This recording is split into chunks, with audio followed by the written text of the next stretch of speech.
Okay, this is the critical lap. This is the critical lap. Confirm. Leave me alone. I know what to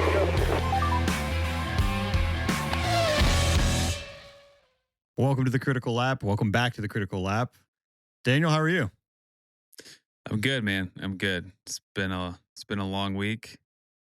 Playing catch up, trying to get ahead, all the above. But yeah, doing good. Still starved of some good motorsport, but that's life. Yeah, I'm especially starved. I know you'll notice I'm not wearing my Chiefs jersey today. I'm still licking my wounds and I was ready wondering for if that was going to come up tonight, but here we are. You know, you got to face your fears eventually. You got to bring it out, talk about it. Yeah, and we'll date this podcast for everybody here. The Super Bowl was 2 nights ago.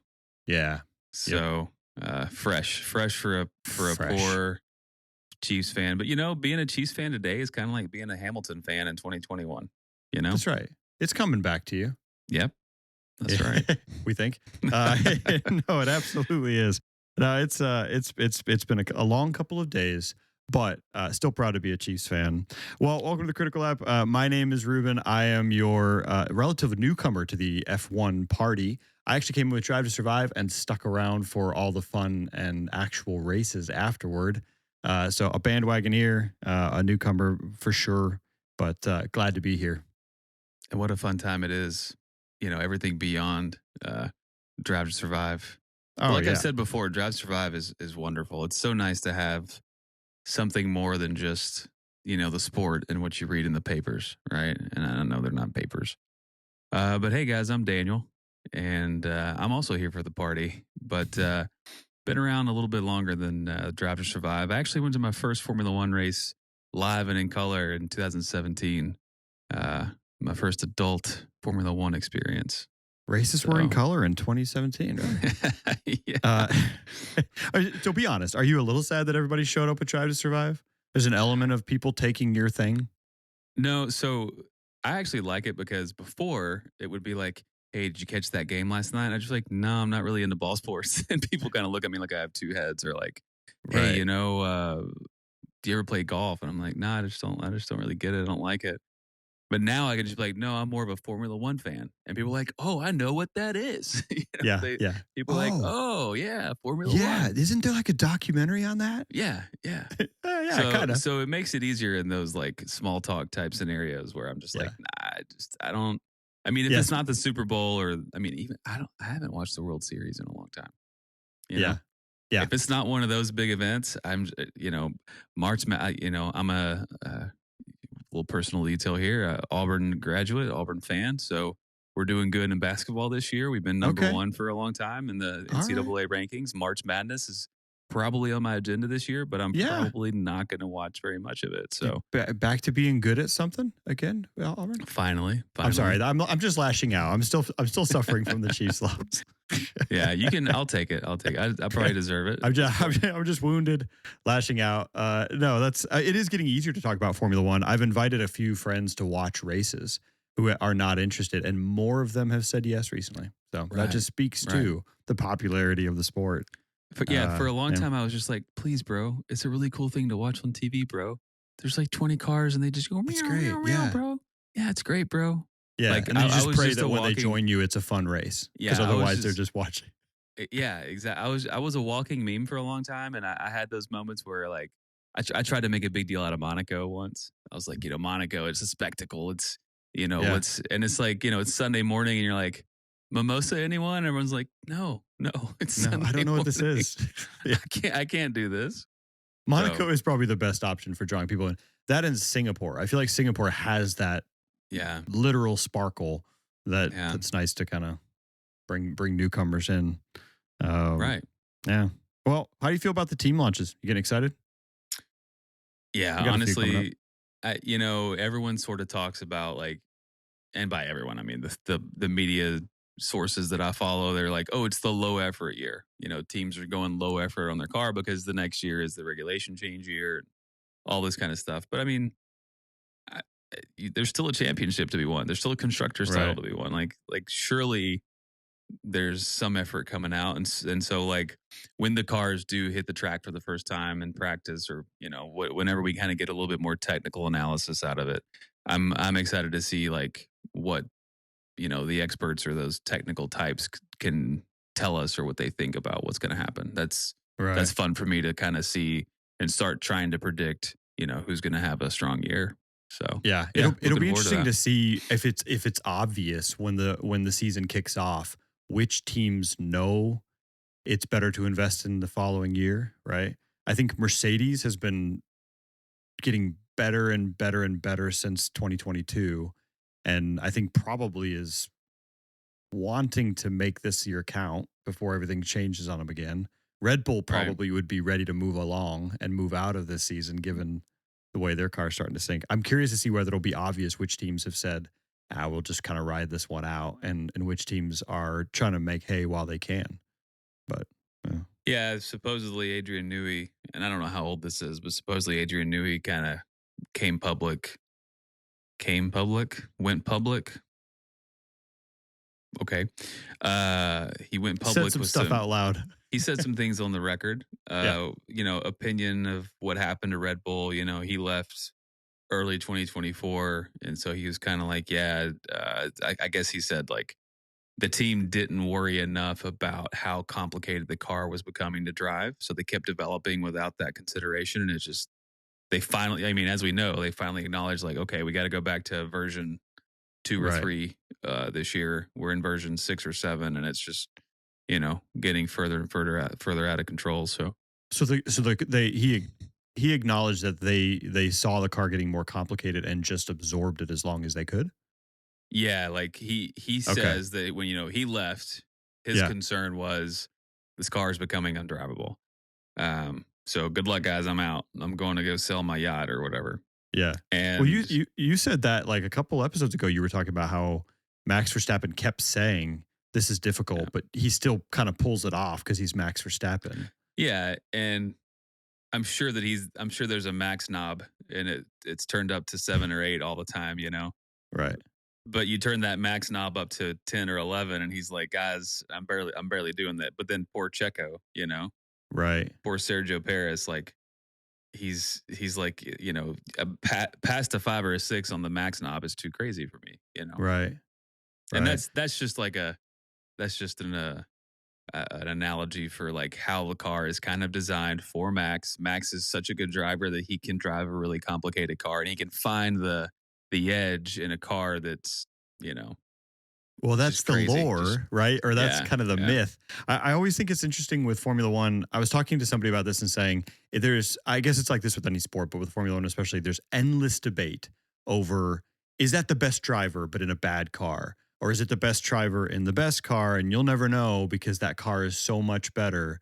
And so it leaves the door open to criticize or glorify any driver you want or any car you want, depending on which one you throw under the bus, right? Like, Yeah. well, Yeah. I mean, Lewis isn't that great. That Mercedes is just on rails. But that debate is interesting to see in the sense that we're assuming that Max Verstappen is just that awesome, and so this car is now undrivable. I guess we'll kind of find out when Liam Lawson jumps in. He's Yeah. borderline rookie, I mean, he's a couple years in, but And at this point, I'll point out, like, it's just, I keep saying reasons to love the sport. The variety of outcomes is just, they're infinite, right? Because what you're saying on that scale of how good the car is, and then on Yeah. that scale of how good the driver is, unless both car and driver are like at the high end of that scale, you're not going to have a competitive car or a competitive driver, right? Right. Like you can Right. be Fernando Alonso, Lewis Hamilton, whoever, in the not best car, and you're just not going to do it, right? Right. Gone are the days of just, I don't know, like the level of competition is so extreme that the outcomes can be infinite, because you can be a great driver in a terrible car, and you're going to be somewhere in the middle of the pack, maybe podium every once in a while. You can be a great driver in a great car, and you're going to dominate. Right. Right. So And that's what we saw with like Fernando Alonso in that Aston Martin 2 years ago. He got like third place several times in a row. Yep. And then, I mean, Lance Stroll is never really anywhere, it seems like. But he was that much better. And I saw for the first time in my tenured F1 fandom, Fernando Alonso really performing at Fernando Alonso levels in a car that honestly did not seem like it was a third place. It was good, but not quite that good. Yeah. And I think probably that's like we've already talked about ad nauseum. Everyone's talked about ad nauseum. That's the hype around Lewis. If we give him this car that's second, coming up on third, or coming up on first in the Constructors' Championship, do we see Lewis Hamilton flash, or was George Russell's outperformance in the Mercedes for the last 2 years indicative of what's coming? Or I guess 1 year, but yeah. So I guess I'm in that boat for sure. Like, because I was a believer when Hamilton dominated. I was like, he's the best driver. Okay. He's the best driver, period. You know, it's not really so much about Mercedes. It's about just raw talent, you know, and that's why he's getting the chance to drive this car for so many years and it be so dominant. But then you see what happens, right? And so like I've been through that. So this is going to be the upcycle of that of that mentality, because if he performs in the Ferrari and he wins, even if he wins a single race in the Ferrari, it's going to start confirming that bias for me again. Right. Hamilton is one of the greatest, if not the greatest, right? You just have to give him a machine that he can, that has some performance. Because I did start to doubt a little bit last season of is that it? You know, George Russell was consistently better, especially in qualifying. But yeah, that'll be exciting to see. I'm not sure. I'm curious to see as all these teams get going this season, which ones, like I said, immediately show promise. Is Verstappen, if he starts to lag, then we do start to question that car. Or are we going to see him continue to stand out even as substandard car and just keep debating whether Verstappen's the best? I did have a hot take I was going to ask you, but I think it's actually just a bigger question, a bigger discussion question when it comes to Verstappen in that Red Bull. If you're Verstappen, have you looked at the number of penalty points he has? No. Okay, Verstappen carries over a lot of penalty points from last year. And he only needs a few more and he'll have to sit out a race, I think, before May. Some of his points expire in April or May when he acquired.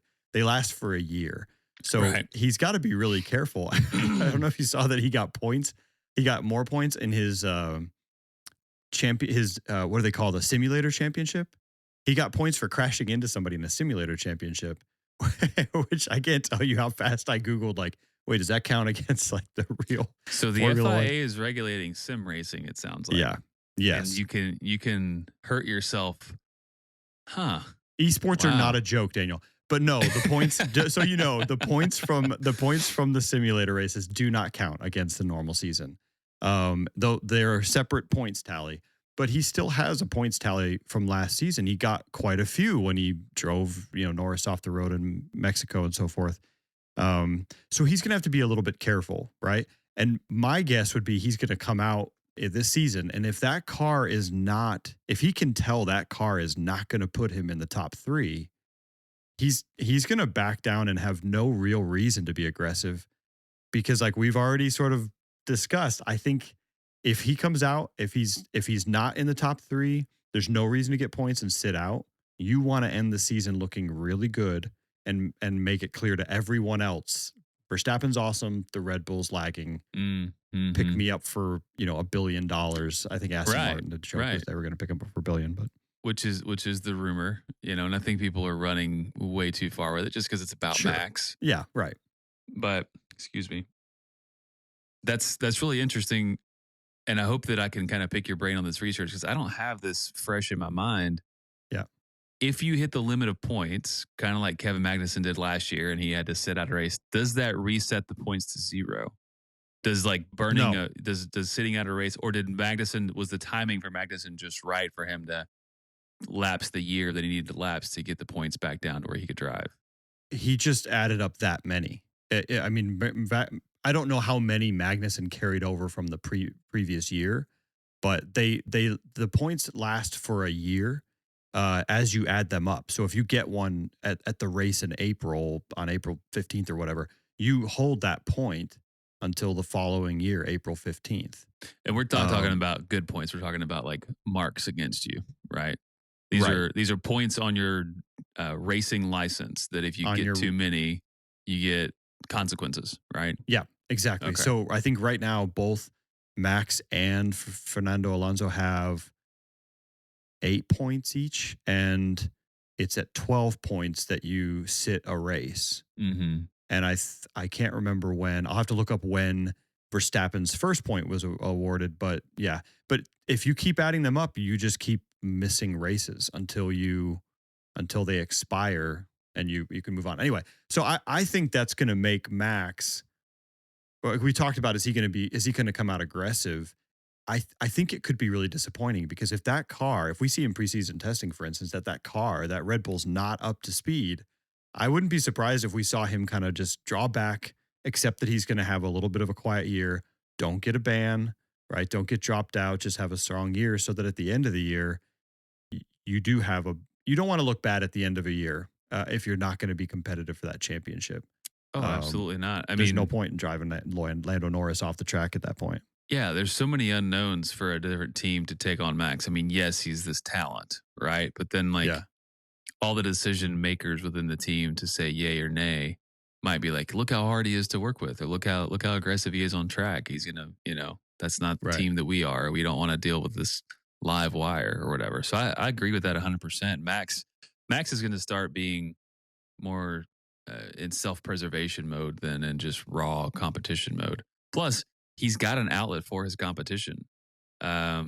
If he's, if it, like you're saying, esports are no joke. I mean, I know that, but I didn't realize they were such not a joke. That the FIA could carry your points over from, or your demerits over from your e-racing league or e-racing activities. No, it stays in e-racing. Because my first thought was, man, if that carries over, Verstappen, there's no way they would let him race in esports if that was going to carry over. Yeah, no, they called it out because I think they were just calling out Verstappen is racking up a lot of points both on the esports side. But no, esports are not a joke, Daniel. I just found this out that there are esports teachers, like typically multiple in large high schools. So you can take an esports class. Is it a teacher or is it a coach? Is it a moderator at that point? I think it's I mean, I guess I'm imagining a high school for class. Online content. Yeah. I'm guessing for a high school class that's esports focused, or that you're doing esports, there's probably performance metrics, right? Like how do you get a B or a C or an A, whatever in esports? Yeah. They got to assign a grade to it, right? Right. No, maybe it's just your gamer tag. You don't actually have. You're not like, Mr. Rubin. You're just like Mr. Gamer Boy 2022. Right. Yeah. Esports are a real thing. Esports are real. That's not what this podcast is about. It's very interesting though. I still want to keep drilling down though. I will say that Max Verstappen gets a lot of credit for being like a simulator whiz, right? He's the best in the simulator. And I've seen people comment before, write up these articles on, is that why he's so dominant? Because he spends so much time in the simulator and he's really good. So I guess it's worth considering. I found myself wondering, who are these other simulator pros who are, I don't think most of them are F1 drivers, right? I think they're just enthusiasts like you and I who put a simulator in their basement. Yeah, who have because the only thing keeping me from doing it is time and money at this point. Mainly time, because it doesn't cost that much to get started. But okay, so two things here. I'm glad we scratched the surface of this, because now, like I said, I want to keep drilling down. Sure. Two things here. Number one, Nissan selected they had some sort of competition for esports, sim drivers to compete for a seat in their actual World Endurance Championship car. It was the year that they built a front wheel drive car, which was crazy. And I may be mixing up years. I'm pretty sure that's what it was, but they had a lot of hype around like, hey, we're going to bring a front wheel drive car to World Endurance Championship.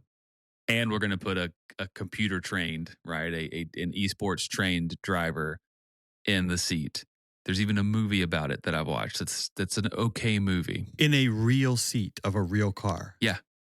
They had You're an just online describing competition. every gamer's dream. Yeah. Right? Yeah. I've played Call of Duty long enough, and now they want me to join the Special Forces. Yeah, right? now I'm a Navy SEAL. Right. So Okay. they had a competition, and they took like the top 10 or 20 from this competition, and they actually put them in like actual cars and did some training and had them compete against each other. I'm rooting for these guys already. Go ahead. It's worth watching the movie just to see the story play out. I'm actually not sure if the movie is super realistic to what actually happened, but this is a true story. A gamer ended up in a real car racing at Le Mans. I can't wait to watch that. I'm genuinely excited to watch that. I mean, what a great pair movie for Ford versus Ferrari. Yes. Yes. Yeah. People building cars with like bits of string attached, and then esports gamers. Yeah. Wow. So that's number one, and if you want to, we can keep going there if you want. But you should watch the movie. We can circle back. I'll definitely give it a chance. I do want to ask you if what we probably need to double check is, I don't know if the points from esports don't carry over for Max Verstappen. Do the FIA fines for language carry over? Because the last time I was online gaming, it was no holds barred, and I heard things that I didn't know could be said. I mean, it's like the land of Mordor. NFL Sorry, players, that's a nerd reference. NFL players can get in trouble for conduct outside of like press conferences and things that happen on the field in the stadiums, whatever. So I mean, I can see the FIA wanting to have that reach because, like, hey, you're a name, you're one of the 20 on the grid, you're representing us. Sure. You don't just have free license to go out there. You can't cuss out a 14-year-old in the other simulator next to you. Right. Or the day after a race when you've been holding your tongue the whole time, just start, because I mean, the other drivers are going to be like, oh, I know that's Max, and maybe he can hear me. Maybe we talk. Maybe I get something out of him, or maybe I lead him down this path, or maybe Max wants that. Maybe he just goes for it. So I'm sure that they want to have a control in that space. But back to, so is there that though? I mean, I guess that makes sense, right? Like, is there any real difference between an esport competition and a press conference? Which we know they're fining for press conferences, right? Anything that sort of represents the sport bad. So I guess that would make sense, but I guess we'll find out. One of the topics that's current today for this episode that I've got on my list here is that the FIA has gotten very, very rigid. Oh, yeah. Very rigid. And, there's like escalating levels of fines. There's all these things happening. And in a turn of events, or in a twist here, George Russell is defending, he's the president of the Drivers Association, or actually he's the Grand Prix Drivers Association director. He has been critical of this FIA change, calling it kind of an overreach, which is interesting because we all know that this is probably directed at Max. For sure. And also that George Russell might be the last person. I mean, aside from the time when way back in 2021, when he like crashed into Valtteri Bottas and then jumped out and like slapped him. I want to say it was later than that, but it's been a couple years for sure. Valtteri was still in a Mercedes though. Oh, so this was Williams on Mercedes. Yeah, you remember it was it was a big deal because he, it was George Russell's definitely the next guy up. He's coming to Mercedes. Yeah. And then he made some stupid move and crashed into Valtteri. But then he got out and anyway, aside from that, I don't think I've ever really seen George Russell raise his voice. Yeah. He's just such a nice job, guys, and keeps his language really clean. But yeah. Well, the funny thing is he, after what I would call a bit of a spat with Max, in the public. Oh, that's right. Yeah. Last year. In the public area, in a public forum, public setting, he seems to be the one defending at least the drivers as a whole from this rule, these rules, which we have to believe, or after this past year and what happened with Max, these are directed at Max. So it's interesting. It's interesting to see that little turn. Okay, so I saw the news that the FIA, and I saw a lot of details about the FIA regulations and so forth, and I would say most of it feels like it aligns with what you would find in most professional sports leagues, which is you can't just go out here and badmouth us everywhere we go, and that makes sense. I did not see the part about George Russell, and I do find that surprising. Is there a possibility? So, is this a common thing that he's sort of stepped up with? Is this a move on his part? Is it a he's PR been, move to kind of bounce back from what seemed like kind of an unpopular spat with possibly. Verstappen? I mean, you have to believe that if you're a driver and you have half a brain, which I think they're all smart, ambitious, Right. talented guys. But if you have to believe that if you're one of those 20, you're worried about public perception. And if you think about Right. how popular Max is in the just racing world, e-racing, esports, whatever, and the real world, you realize it's bad for you to be considered nemesis or considered, number one rival to Max, right? I mean, I guess At least on certain things, for sure. Yeah. Right. So Like we talked about a little bit with Toto Wolff and Christian Horner, that they have sort of personality types that are you can expect certain things from them. You can expect Christian Horner to submit an FIA what do they call it, a complaint or inquiry with the stewards any chance he can. I feel like you can expect Max Verstappen to be consistently aggressive and consistently look for any chance he can get, but kind of dispassionately so. Like he's probably not mad at you. He's just being Max. It's pragmatism all around, right? It's just sheer like, hey, I'm here to win. That's what I'm doing. Why would you be mad about that? I'm trying to win. Aren't you trying to win? Right. I think that's definitely the shtick.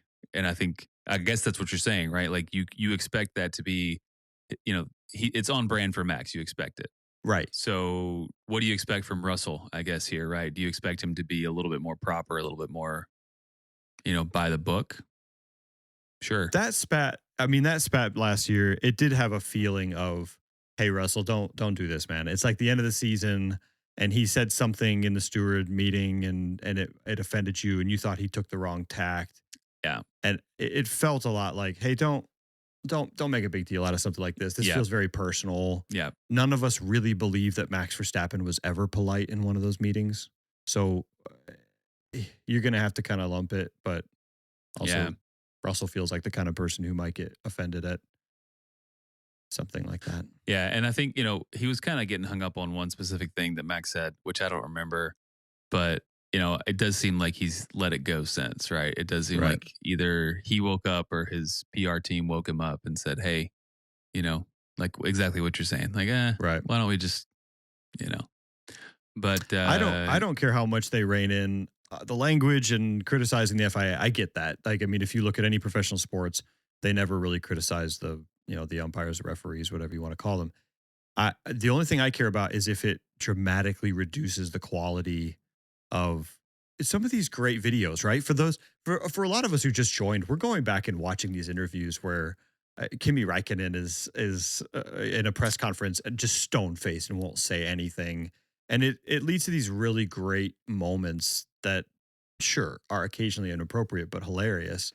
I just don't want to see so many rules come into place that you just have everybody just sitting there and answering PR approved because then responses. then it's just the racing, right? Then it's not the different levels of complexity and the dynamics and the depth between, team principals, drivers, etc. Right? Like, I want it to feel human, right? Right. I don't want it to seem like it's this thing up on a pedestal and it's all behind a veil of, propriety and formality. But, so one of the things that the FIA is kind of claiming is they're kind of saying, hey, this is more just an update to get in line or to meet the standard that's already there with the NFL, FIFA, etc. But to me, it is, I don't know, like that, those guys, like the NFL is already the NFL, right? All the soccer / football leagues are already what they are. Why are we trying to change Formula One? Like if we don't necessarily need another one of those. We need Formula One. We need this, man against man, machine against machine, and everything that comes with it. So right. I can see that. I mean, I can see their I can see that perspective. I think probably that's a perspective that would be common about anybody that's kind of been in a sport for a while and enjoyed it the way it is and doesn't want it to change too much. I do kind of see that same argument for, if anything, in the FI, if in F1 even more than in other sports, of, oh, you're supposed to be a role model, because you got to get these kids driving by like 4 if you want them to be, a driver. They're supposed to be ready to drive by 17, and then you slot them in like Kimi Antonelli the moment you possibly can. But I don't know. I guess already the radio, the team chat with the radio, those are just beeped out, right? So anytime Verstappen comes on the radio, my kids are just like, "Why do the cars make that beeping noises?" I'm like, that's don't worry about it. But as long as they don't block out some of that, I don't really want to see that situation where they just start locking content down, and then you end up in a situation where they do this in the MLB, they do this in the NFL, where they'll mic up a player once in a while, but only once in a while, because they can't monitor everything they say, and they can't penalize everybody for what they say on the field. So I would hate to see that. But anyway, we'll find out. We'll just end up with a whole bunch of Marshawn Lynch. Are you familiar with the Marshawn Lynch quotes? Have you seen that interview? It's been a while. I think I know. It's not an F1 interview, but that's Marshawn. But so you're the NFL guy here. Tell us who Marshawn Lynch is, because Marshawn Lynch is a former running back. Yeah, running back. Okay, beast mode from Seattle Seahawks. But he had a very famous situation. He got fined over and over again for his kind of skipping media. He would go straight to the locker rooms right after a game, or actually before the game was over. If he claims only if they were winning, but let's be honest. But anyway, he would go to the locker room, get showers and stuff, and he would skip what was supposed to be mandatory media times. You're supposed to be available for comment and all that. And apparently the NFL fined him a lot. Like they debate how much. He claims over $1 million over time. Oh. But they basically threatened him because he skipped a media. I forget. He did something and it frustrated them. They fined him like $50,000.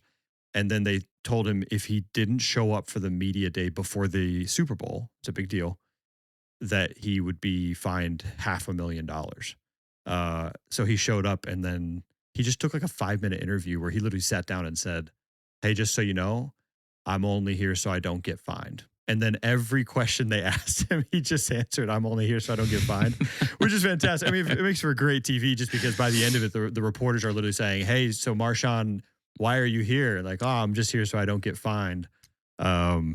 I mean, he was a good character, and I think they kind of learned their lesson. You can't force people to say what you want them to say. We saw that a little bit with Max Verstappen, though. I mean, I think the press conference after he got a slap on the wrist or told he had to do community service or whatever it was. I don't remember what he said, but he showed up at the next one and just gave a really short answer. Yeah, at one point he was like, "If you want a real interview, meet me outside." I didn't hear that one. Yeah, he was just like, and I think this is maybe what kicked off the actual like, all right, that's enough. Right. But yeah, he was just like, I mean, I can't speak freely, so like, if you really want to talk, let's, this isn't the place, because this is, if I speak freely here, I'll get fined, or I'll get in trouble or whatever. That's fascinating. I didn't see that one. I need to go back and watch all the interviews, because I feel like I'm missing a lot. You do miss a lot if you don't watch all of those post-race, pre-race interviews where they catch up with all the drivers, especially if a driver crashes out or something and they still got blood pounding in their ears when they go for that interview. Oh, yeah. Well, so if $1 million seems like a lot to you for a total of fines from a league or a governing body for a player, the new rules, and this is only for the F1 level. So the rules apply to any competitor at the international level. So this, F3, F2, Formula Academy, World Endurance Championship, I guess that's an FIA, the Rally Championship, all that. But for Formula One, it's like a multiple of 4 times higher than other levels or other not leagues, 4 times higher series. than like the typical fines that you would see across similar athlete. Like no. Like basically, like the FIA says that like at the Formula One level, your fines are $40,000 for the first infraction instead of $10,000 for Formula 2 or for other series that aren't quite as either publicized or broadcast or whatever. But yeah, so it's a 4. You get 3 offenses before you get banned for a month from racing. It's wow. it's 40, 80, and $120,000. So first, Sorry, so they can ban Verstappen if he gets 3 offenses so in a that's row. one of the crazy things about the new rules is that it is that one he'll care about. yeah, absolutely. It is a fine and it graduates up, but the fourth offense it results in a 1 month ban. Because if you just keep telling Verstappen he's got community service, he's just going to make it into like a fan event. And I would show up and help him pick up trash For sure. in some community Yeah. on the side of the road with a cool jumpsuit, you know. Oh, I would wear like a team flavor jumpsuit. An orange jumpsuit Yeah. for the Netherlands fans. For the Netherlands fans or for the Woking fans. Isn't McLaren based in Woking? Is that right? Yeah, like a papaya orange jumpsuit, maybe. Yeah. Yeah, a nice papaya. Oh no. Oh, from McLaren. I hear what you're saying. No, yeah, we could get some nice jumpsuits. By the way, I do want to talk about the fact that this is not F1 related, but just the fact that Netherlands is red, white, and blue for their flag, just like America. But then they just chose orange as their color. Yeah. Like, can we choose one in America? Just like a cool color? What color would it be? Because I think we should. You can't pick red or blue. I mean, you can't pick anything on the flag. We'll rule those out. That way you stay out of politics. And yeah, let's not be political here. Let's just be like Team USA is in the Olympics. Let's just say, or World Cup maybe. What are we collectively putting on to be in unison? I feel like orange is out, even though from a rural standpoint, the hunters out there are going to love that hunter's orange. Right. Is camouflage a color? I mean, it's kind of if a tree falls in the forest kind of thing. If you can't see it. Yeah. Okay. It's not orange. It's not camo. I don't think you see what I did there? It can't be camo. Maybe we'll come back. I'll tell you what. Next episode, let's bring our favorite colors that we think. For all 4 to 7 of you who are listening to this, 47. 47. I'm making up a number. All 4 to 47 people, however big our audience is, let us know, what should America's alternate jersey color be? Yeah. What should our away jersey be? Yeah. What color? Yeah. Just no wrong shout answers. it out. No shout it out answers. in the comments. Yeah. Make some suggestions. Sorry, I completely derailed us from FIA. This whole podcast is just one derailment after another. That's what I like. That's what I like. We are not the 2022 or 2023 Red Bull. No. We are not on rails. No, that is correct. Sorry. All right. Well, let me ask you on the team launches. We didn't get a chance to cover these, but we do have a bunch coming up. This is really kind of probably the last episode we'll do before we really start getting into prep for preseason. Yeah. There is the big F1 launch 75th anniversary on February 18th. That'll be 8 p.m. Is it GMT or GST? Greenwich GMT is Greenwich Mean Time, but then UTC, I think, is the non-fancy way of saying it. Universal, whatever. So that'll be 8 p.m. their time. If you're in America, that'll be, what is that? 3 p.m.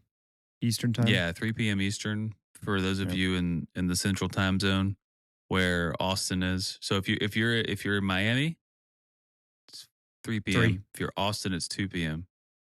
And those are where's the third race in the United States again? Las Vegas. Vegas. So yeah, so if you're Vegas time. So if you're Vegas, it's 1 p.m. It's 1. Yeah. So that'll be a big launch.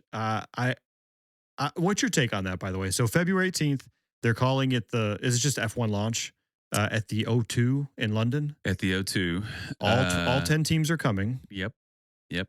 And they are bringing some cars. They're bringing rolling chassis.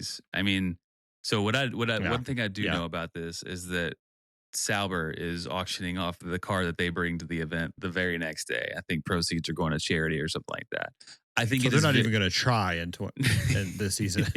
Our car's already gone. Okay. Yeah, they get A for effort. So we're going to assume that's not the real car. we're going to assume that's not the real car, but I think each team is presenting their livery for the year. So Okay. we'll see, that's so I think this is all spectacle, right? The spectacular side of it, what the car's paint jobs look like or what the stickers are all going to, be. I think we'll see that on Tuesday. That's the 18th, right? Tuesday.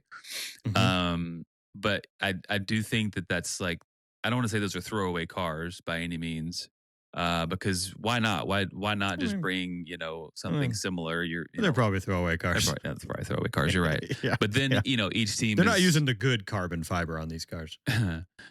I think then each team is actually debuting a car on a track at an individual time. At least I know that Right, two teams are debuting two before this event. So I think on the 14th, maybe Sauber and Williams. Williams. Yep. They're coming. They're going to be on track with a Happy Valentine's Day Yeah, happy Valentine's Day to you and yours. from but- Williams and Sauber. But they'll be out there with that. I'm saying camouflage, but it is the new car on a track, but we don't want the cameras to pick up the different, body panels and angles and dimensions and stuff. Mhm. So yeah, they'll be out there in those wraps that keep Hold anybody on. from seeing. Oh, okay. Sorry, I was about to ask you to clarify. I don't know that I've seen this before. They wrap the cars? Yeah, they wrap them in. So you've seen like Car and Driver magazine or Yeah. like these like road car magazines where there'll be pictures of cars that haven't really made it and gone public yet. Sure. They'll just have like weird panels on them, or the panels that are actually supposedly legit. They'll have them wrapped in some sort of like, eye tricking geometry that like keeps the camera from catching like what the actual car looks like, Sure. or how Okay, round or how okay. square or how flat, anything really is. So they the F1 cars will have some of that wrapping on them. Interesting. Okay, this is all new to me. I'm not that familiar with these magazines you speak of. I can only picture like Lightning McQueen in the third Cars movie where he's got a wrap it's like a stick. Anyway, it doesn't matter. Great, it's not great real. movie, by the way. It's a great movie, but it's not real. It's real to me. Okay, so they're gonna wrap them up and camo them, so it breaks up the lines, keeps Breaks up the lines, exactly. keeps So fighter pilots from spotting them on the horizon. Yeah, Okay. exactly. All right. So and we'll Okay, throw so that's some we'll throw Williams some and Sauber. graphics. This is work for Chris here. We'll throw some graphics up so you can see like exactly what we're talking about. Yeah, Chris, some battleships if you would. Ferrari on the 19th, Aston Martin on the 23rd, and Mercedes on the 24th. Do I have all those right? So these are all on track, and we know for sure that the one that Hamilton was driving was the SF23, I think. Right. 2-year-old 2 years old. Ferrari. Mhm. Okay. And then we move into preseason testing pretty quickly after. So Yeah. Which is not in Barcelona this year. no, we're in Bahrain. Bahrain. Yeah. Yeah. Yep. Bahrain for preseason testing, and at that they're bringing the real deal. Maybe not every aspect of the real deal, but they're bringing the real deal to preseason testing. Yeah. They're at least very close to what we're going to see day one, March 16th. Is that the first race? March 16th is the first race. Hey, Yep. and for those of you who don't Got the know, countdown. a little hack, a little trick as a fan, you can go to Formula1.com or F1.com, and there is just like a mobile compatible calendar that you just say subscribe to this calendar, and then all the events are on your mobile device. All the practice, FP1, FP2, etc., all the way You down get the line. all in your mobile app. Yeah, and you don't Yep. have to type into Google, what time is the sprint race today? What time is, it's just boom, it's on your calendar. And then, as you move time zones, you see it in the time zone that you're in.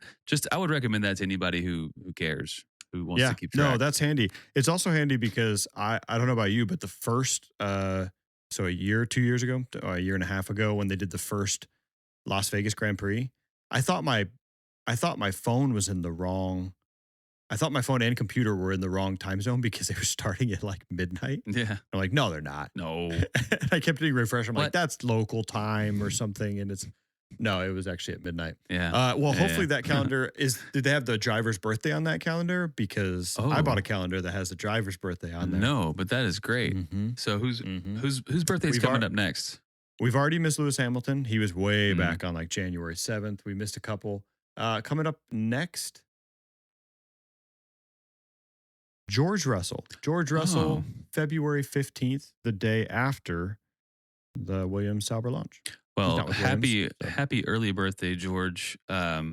We didn't give you minutes on our podcast episode today because of your birthday, but we will dedicate them to you now. Yes. Happy 11th birthday, George. Happy birthday, George. And all that stuff I said about how you seem the type to take offense in a press conference, that was all a compliment. Yeah. All right, these launches, I'm excited. I'm just to start seeing cars. The reality is I will watch the F1 launch on the 18th because I'm hungry for some F1 content. So just to see the drivers and hear them talk and start memorizing faces, the rookies in particular. Mm-hmm. But yeah, it's going to take me a minute to get those right. Antonelli doing. Yeah, I got to see him on the grid a good bit to be able to just Bortoletto. Yeah. Lawson, not really a rookie, but Hajar. Yeah, Hajar. We'll see how the British commentators pronounce it. That doesn't really help. I found, is it Charles Leclerc? Is it Charles Leclerc? Is it Charles Leclerc? Is it Leclerc? Yeah. I've heard it pronounced all different ways. And I'm going with Charles Leclerc because it makes me feel more European. More Monegasque. Right. Monegasque. That's another word that doesn't seem real. Makes me want to say, did you blow up Monegasque? I don't know why. I'm not even going to dignify that with a laugh. All I hear is gasket when I hear Monegasque. All right. Madagascar. That's actually pretty good. All right. Well, let's do some quick reactions. You know what? I'm going to pitch you a quick reaction just because we're on the topic. I'm curious. I don't want to put it in a negative light. I'm not trying to put this in a negative light. I had written down which of the rookies flunks out by the end of the year. That feels harsh. Mm-hmm. Which of the rookies has the greatest chance in your mind of them saying, all right, we're going to go ahead and put our reserve driver in. You've crashed too many cars, or you're just not cutting it. We got Kimi Antonelli with Mercedes, Isaac Hedger with Racing Bulls, Oliver Behrman, Haas, Jack Doohan, Alpine, and Gabriel Bortoletto, Sauber. So I think that the highest likelihood for a rookie driver to be punted from the team is whoever's driving for the Racing Bulls, because Helmut Marko takes no survivors. He really doesn't. Yeah, so he's going to get, like, if you're not working out, you're out of there. I don't even know if it's his decision after all, or if he's just the one who speaks publicly about it, or the one who has license to do so. But to me, the churn is higher at Racing Bulls. Now, on the other hand, wouldn't it be great to see Valtteri Bottas back in a Mercedes? And therefore, I think maybe I'll be hoping for Kimi Antonelli to be benched for a season. Just crash a few cars and just let us see. Yeah, just let us see the man. What's next? Let's just let us see the man. But that's going to be such a brutal thing, though. If Antonelli takes the track and there are just people wearing T-shirts that say, like, "What's next?" Yeah, poor guy. He finishes 18th, and they're about, "What's next?" I mean, plot twist. What if Russell gets benched? What if Russell, what if Antonelli way outperforms Russell? I think Toto's way more invested in Antonelli's future and his success than he is in Russell at this point. I was going to say, it does seem like he does love bringing up these young rookies and kind of championing them. Who was the other Dutch rookie that came in for? It wasn't RB back then or Racing Bulls. It was AlphaTauri, or I'm trying to remember that guy's name. He didn't have a very long stint, but I just saw an article the other day where Helmut Marko was like, that guy was our worst mistake. De Vries. I wanted to say Dimitri. I was close. De Vries. Yeah. I just read something that said Helmut Marko was like, that was our worst mistake for the last few years. Jeez, man, take it easy.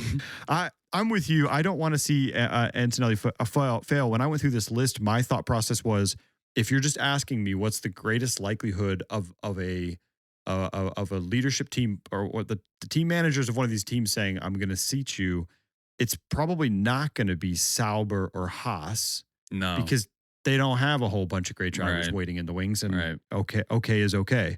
It's probably not Alpine. I don't think they're going to seat Doohan. I mean, it could be really bad and maybe they bring him up. But although Alpine picked up Yeah, they picked Colapinto, up right? Colapinto, yeah. So now, Oh, so that's such a good point. I wasn't thinking about that. They picked up Colapinto, who is a lot more proven as Colapinto did pretty well. a non car crashing driver. As a And knock- to your point about the other teams, not just like he's no sergeant. well, that's what I'm about to say. Go ahead. I'm Think sorry, about I how didn't well, mean no. I mean, you're reading my mind here. You're smelling what I'm stepping in. Think about how long Williams went stuck with Sargent because they you're right. Like these teams don't They didn't just have have anybody great else. other options, and he just kept wrecking, and they were like, Right. okay, finally, like, okay, we got to take a chance. We got to do something. So then Yeah. there's Colapinto's chance at proving himself. I do think that he'll seem like a great option if Doohan doesn't work out early on. Right. Yeah. I think Jack Doohan, aside from the obvious Racing Bulls endless turntable or endless carousel of drivers, Yeah. I think Alpine has the greatest likelihood of saying we have another good driver and we don't mind testing him if we need to. But Yeah. anyway, great. Well, hopefully none of them get seeded. I'd love to see all 5 rookies have fantastic seasons and shake everything up, but we'll find out. Mm-hmm. All right, so I got a quick reaction for you. Hit me. We're fresh off the Super Bowl, Yeah, we are. and Nah, my condolences and everything like that. But we're almost off it. Go ahead. which one is a greater spectacle? And we got to think globally here, right? Because I think we could say both sports at this I can point. do it. I can think globally. Hang on. Yeah. Let me Worldwide. stretch it. Worldwide. I'm ready. NFL versus Formula One here. Super Bowl or Monaco? Which one is a more significant, more culturally important? Which one is the greater of the two? Do you actually have the answer? No. This is opinion. There's no stats. We're here. just guessing. Okay. I mean, we could cool. probably 'Cause talk about viewership, or we could talk about like celebrity attendance or something but those like that. those statistics are always debatable, right? Agreed. I'm not just saying this because I'm a dumb American, but I think it's the Super Bowl. I think it's the Super Bowl. And the reason I say this is because the NFL has been pushing to be international recently with more games in England or Germany and then South America, Central America. People I talk to internationally still sort of mention the Super Bowl. It depends. It was bigger back when like what's the guy's name? Tom Brady was playing. It seemed like he was an international star where people would tune in just to watch Tom Brady. Yeah. And they didn't really care that he'd won a million times. So I feel like Tom Brady was your Lewis Hamilton of the NFL. And right now, and I'm saying this with all humility, given what happened 2 days ago, Patrick Mahomes is kind of becoming this big name. Well, I'll argue something there. My wife, give you the Borat my wife voice there. My wife. Was that your wife's voice? No. Okay. Sorry if you're listening to this. It's okay. In advance. My wife has never been invested in an NFL football game. Okay. And on Sunday night, or actually on Sunday, she was like, "Hey, what are we doing for the Super Bowl this year?" I was like, "Oh wow, okay." I was like, no plans. As you know, I may not even watch it. I don't know. Yep. I'll probably and watch that it. was She's like, that was all because of Jalen Hurts. Well, I will say my point here about Mahomes and comparing him to Tom Brady is I think that the Super Bowl was a bigger deal this year than it ever has been because of not Mahomes, not Jalen Hurts, but Taylor Swift. Yeah. So my wife wants to see the Chiefs win because she wants to see Taylor Swift's boyfriend's team do well. Right. Never has she cared about watching it. Never has she worried about like what our plans were. Never struggling to find T Swift's boyfriend on the field. Yeah. Well, yeah. Terrible first half for that guy. Yeah. Poor guy. I mean, it's easy to find him. He's the guy that was dropping a lot of passes. Sorry. It's still fresh. Moment of It's still silence for Taylor fresh. Swift. So Oh, so man. I would say like Mahomes, Yeah. he's Yeah. great. He's very talented. Obviously, he's proven, right? He's proven on the field. I think it's bigger still. Okay. Right. All right. Right. Look, I'll give the Super Bowl what it deserves. The Super Bowl has T Swift. The Super Bowl has Well, the most it's had T Swift for a little while. Yeah, well, yeah, maybe not next year. It's got the most expensive ad time of any other televised event, right? But guess what? Formula One doesn't sell ad time. That's your problem right there. Because we get to watch uninterrupted action for the duration of time. But I think which is great for fans, but terrible in the sense that advertisers don't pay you to put it on. Yeah, great for fans, not as great for capitalism.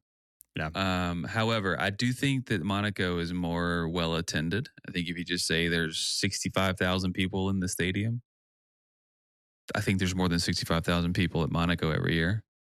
I think there's probably more celebrities that make it. I mean, Tom Brady has been to Monaco. I don't know what Formula One has Lewis been to the Super Bowl? I actually think he has been. Can I give you a hot take though, or a quick reaction you didn't ask for? Yeah.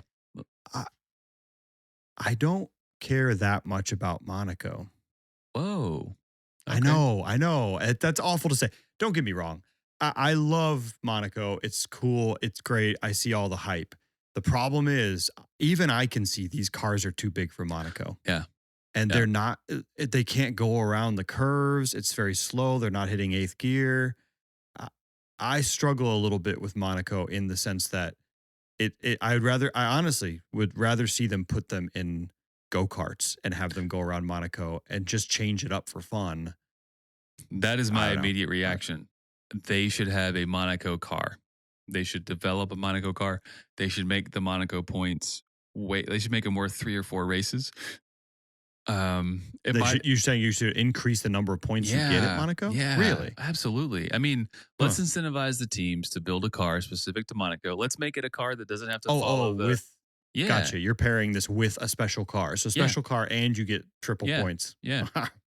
Yeah. So then like maybe let's keep racing class. Like what if you took all the cars from the 70s and 80s or the 80s and 90s, let's say, before they got, gargantuan, added all the safety features to them that we have today, but kept all the noise and all of the, maybe you don't have as much stability. Maybe the brakes aren't as, perfect, that kind of thing. Like what if there was just there's not that many walls to hit anyway, you'll be okay.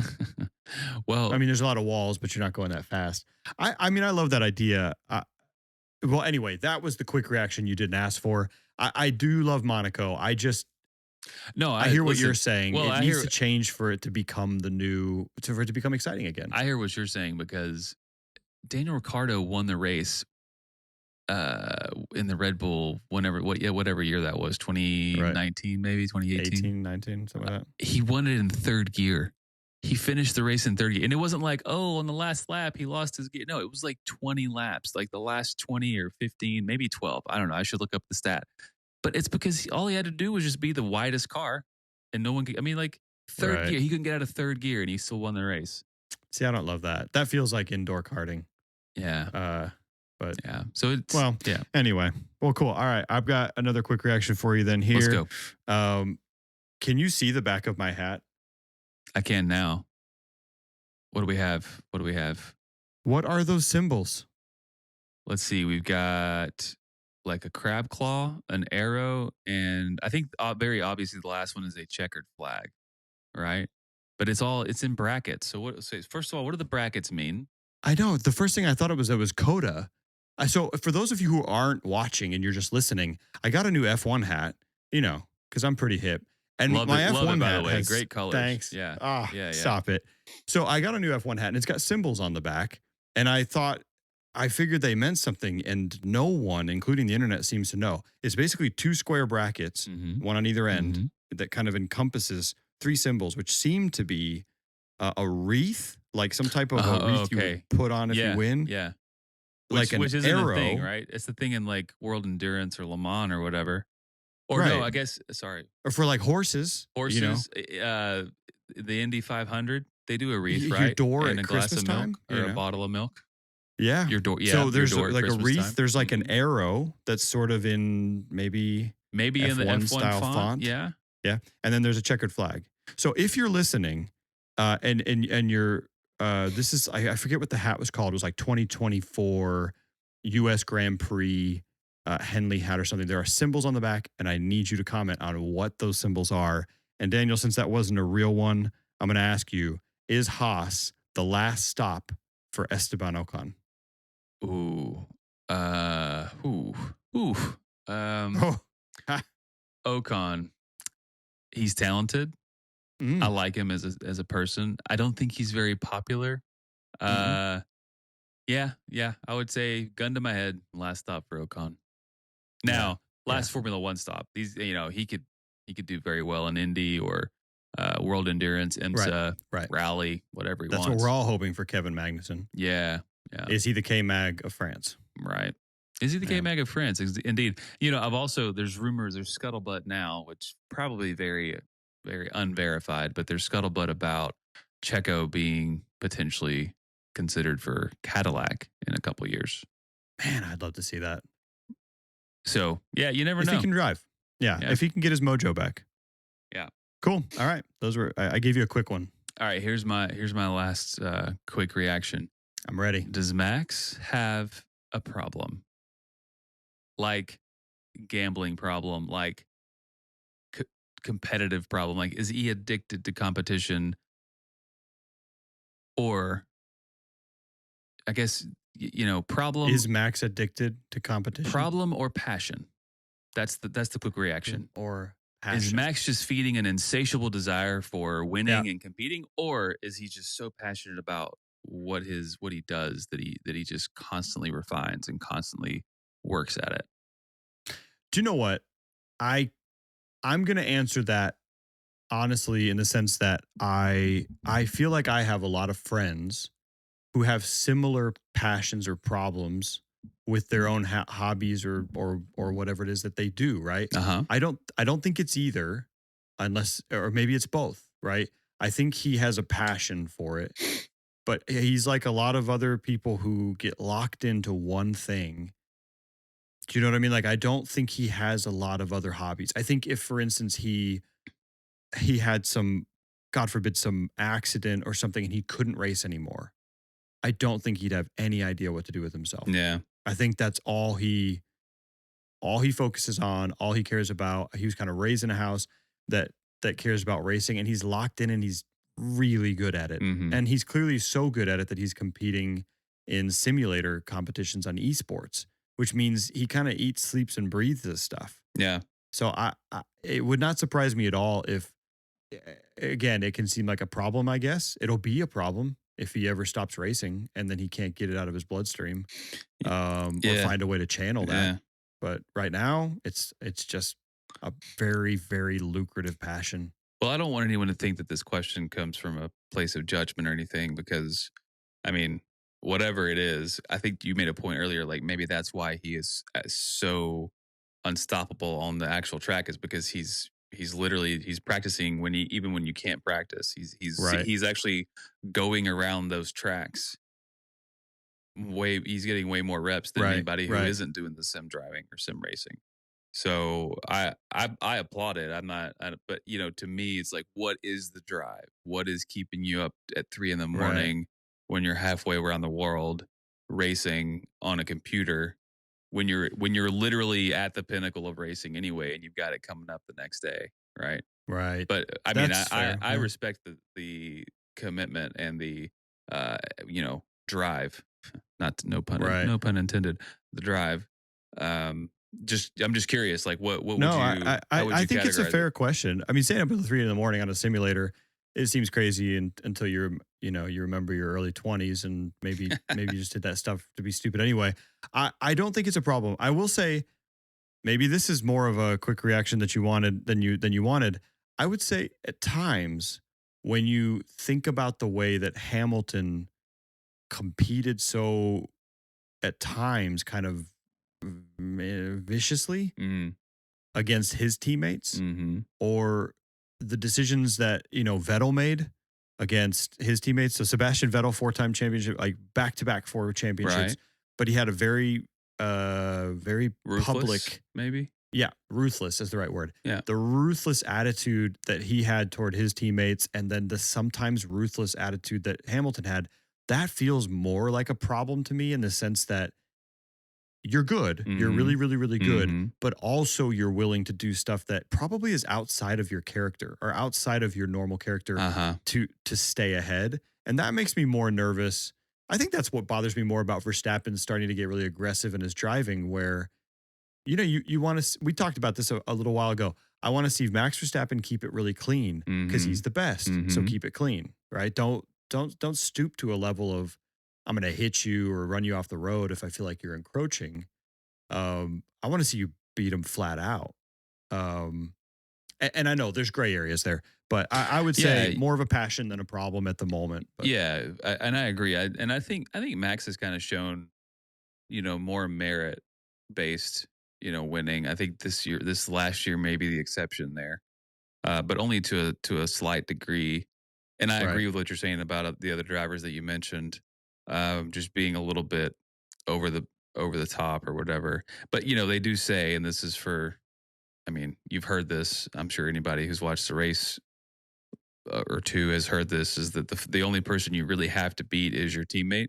is your teammate. So right? anyway, Yeah, and good and take there. that makes sense. I again, like I said, there are gray areas. So I will fully acknowledge pushing Norris off the road in a semi-legal way. That's a calculated risk. You Mhm. take your penalty points. Yep. We already talked about those, Yep.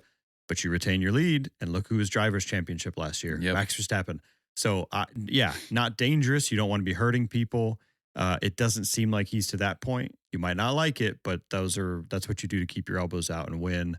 But I think I don't know how gracefully he will, how graceful he'll age. Now, after the 2021 season, Hamilton didn't age particularly well. He came off that one and just about retired. I know those Mhm. were special circumstances, but we'll kind of, I guess we'll find out if everything we've predicted and everyone's kind of looking at pans out to be true, and Red Bull finishes third in the drivers' championship and third in the constructors' championship this year or lower.